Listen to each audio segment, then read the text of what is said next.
在美国亚利桑那州奥莱比附近有2块石刻，石刻上刻画的内容是一个名叫霍皮部落的上万年历史的古老寓言。霍皮族是一个古老的印第安人部落，他们没有文字。霍皮族的神奇在于，他们只靠口口相传的壁画，从遥远的年代开始，留下了一道又一道的神秘不可思议的古老寓言。这些寓言看似是他们的，实际上是将整个人类都包括在内的古老传说和寓言。因此，霍皮族又被称为历史的记录者。这就是我今天要谈论的霍皮族的寓言。大家好，我是安娜，今天我就来聊一下霍皮族的9个寓言。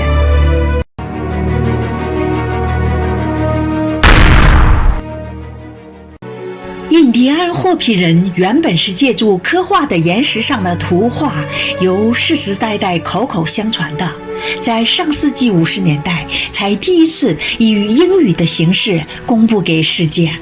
霍皮人认为，迄今为止，人类已经经历了4次不同文明的交替。最初的时候，整个世界都是一个没有时间、没有边际、也没有生命的空间。造物主首先创造了他的侄儿，一个名叫索图南的神。索图南在造物主的指导下，创造出了7个宇宙，以及生命所需要的水和空气。然后他又用泥土创造出了黄、红、白、黑4种不同肤色的第一批人。他们居住的世界被称为第一世界，给了他们智慧、繁衍的能力以及不同的语言，让他们去不同的方向幸福的生活，却只给他们提了一个要求：无论什么时候都要尊重造物主。分别的时候，他又给了每个人2个石刻，并说不要把它们丢弃，否则人类将承受巨大的灾难，世界也将灭亡。就这样，4个人带着不同的职责和使命，奔赴东南西北4个方向。他们就是人类最初的守护者。往东方去的是红色人种，即印第安人，他们是土地的守护者，职责就是领悟有关大地的知识，当然也包括土地上生长的农作物等植物。这也就是为什么印第安人对于土地有着一种独特的情感与崇拜。印第安人的2块石刻被霍皮人保存到了亚利桑那州奥莱比附近霍皮保留地的一个耸立的高台之上。往西方去的是黑色人种，他们是水的守护者，职责就是感受水带给人们的启示，因为水是最柔弱的，也是世界上最强大的存在。往南方去的是黄色人种，他们是风的守护者，职责是通过空气和人的一呼一吸，去领略风的力量，指导人们进行气功的修炼。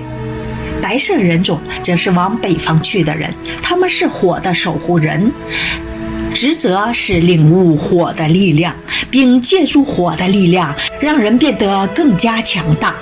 霍皮人关于人类起源的传说和圣经有着许多相似的地方，但是又比基督教要早。他们有关土、水、风、火的传说也比佛教相关论述的出现早了很多年。不过第一批人中许多忘记了索图南的教诲，他们不再尊敬造物主，自然就受到了惩罚，第一世界就被大火毁灭。当然不是所有人都不尊重造物主，所以也并不是所有人都在那场大火中死去，而是有一部分道德高尚的人幸存地活到了第2世界。第2世界虽然没有第1世界那么美好，但人们还是通过迅速的繁衍，让整个世界变得欣欣向荣。一开始人们也是歌颂造物主的，可是随着人类越来越强大，他们又忘了造物主的存在，因为造物主用冰冻毁掉了第2世界，并重新建造了第3世界。幸存下来的人们又在第三世界里继续的生活下去。后来，这第三世界也因为人类道德水准的下滑，欲望泛滥，造物主大怒，用大洪水毁掉。这一次的幸存者就进入了我们这一轮人类所在的第四世界。对于我们所生存的第四世界，霍皮人也有着诸多的预言。这些预言是在1950年才让外界所知，但是今日看来，相当多的内容都被现实证实了。说到霍皮人预言，我们一定要去看看霍皮人保存在亚利桑那州奥莱比附近的霍皮保留地的那2个石刻。这石刻就是当时索图南送给印第安人的那2块。石刻上刻的内容就是霍皮人世代相传下来的古老预言。石刻上没有什么文字，而是一些图画。画上水平方向的是时间轴，以1000年为单位，顺序是从左到右。最左边的圆圈和中间的万字符代表的是整个宇宙的起源。左边站立着一个巨人，象征着伟大的神灵。对于霍皮人来说，或者这就是他们的造物主。横向来看，有2行平行的水平线，上面一条线指的是白种人带来的不受精神约束的科技之路，下面则是和自然和谐共生的精神之路。其中还有3条竖线，分别表示不同的时间。第1条是预言开始的时间，在十字符号之上。第2条竖线是西方白人到来的时间，因为十字代表了基督教义。第3条线指人类最终决定走哪条路的时间，这是人类在科技之路走向曲折、走向毁灭之前最后一次返回精神之路的机会。十字之下的小圆圈代表了生命的循环，也可以说是一个世界，或者说是一次文明的进程。上面一条路上还画了4个小人，分别代表了已经过去的3个世界和我们现在所处的第4世界。还有2个被串在一起的2个圆圈，它们指的正是已经过去了的2次世界大战。最后的小圆圈则代表了生命大淘汰更新期，也就是我们最终选择精神之路后，整个世界都会变得和谐而安宁，神灵也会重新返到世间，人类的生命将延续向永远。按照霍皮族的说法，我们现在是第4文明，而针对这次文明，霍皮族有9个非常著名的预言。第1个预言，我们被告知会有白皮肤的人到来，像巴哈纳一样，但这些白色皮肤不像巴哈纳一样生活，他们掠夺不属于他们的土地，他们用闪电去打他们的敌人。新航线开辟后，欧洲西部各国如西班牙、葡萄牙、英国、法国等相继建立了殖民地。欧洲人的殖民活动使得美洲土著印第安人被奴役、被屠杀，或者是感染了欧洲人的传染病，如流感、天花，而大量死亡。因为那时印第安人由于与世隔绝，且疾病没有任何的抵抗力。银色的闪电应该就是霍皮族没有见过的武器。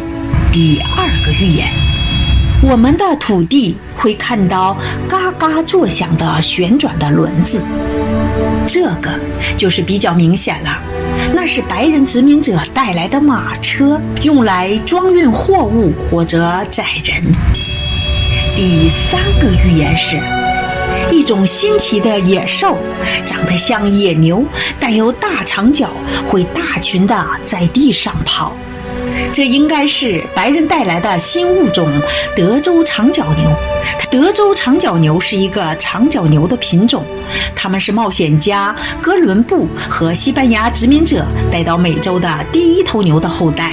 它的两个脚尖端的平均距离可以延伸到超过2.54米，其中最大的有两脚尖的距离可达3.29米。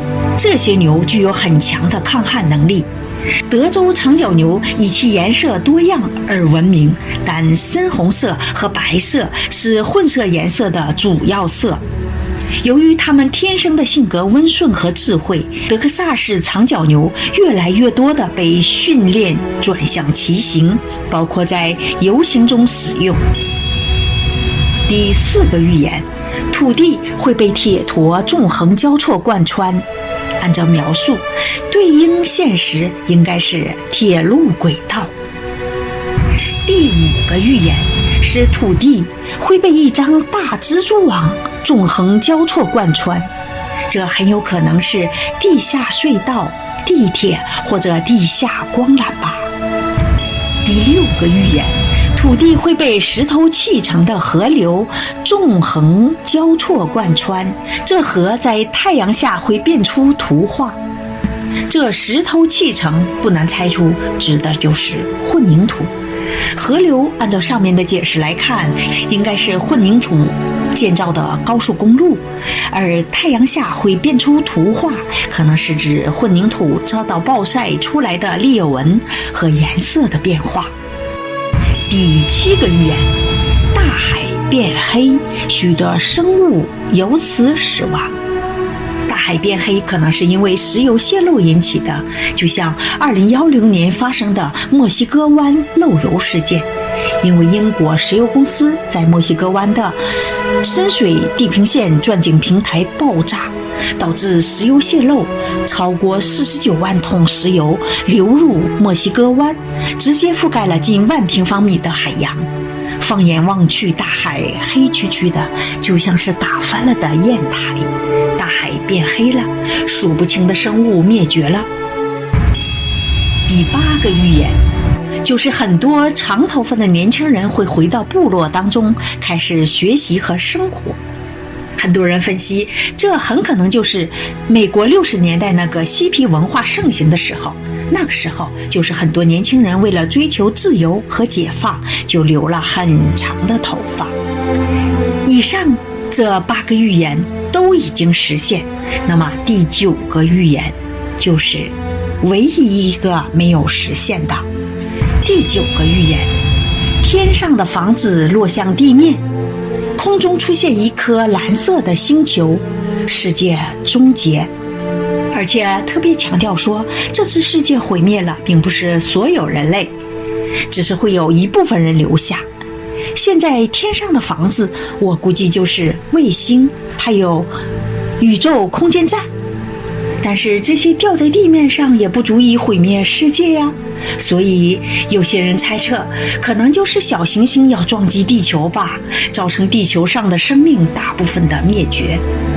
以上这些就是霍皮人的传说和预言，他们的传说正好填补了人类历史中10万年的空白期。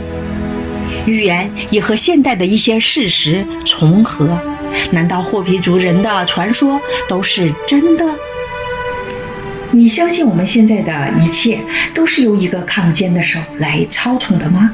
霍皮族预言，第4轮世界马上就要结束了，第5轮世界就要开始了。我记得我在6月12号做的一期节目《印度神童预言》，在这期节目中，印度神童阿南德说，一个时代就要结束了，一个新时代就要到来了。这是巧合吗？我相信不是。不相信的朋友一定要去看看阿南德的这期预言。我现在把阿南德的这期节目推荐给大家，你一定要去看一看。我也想再去看一看。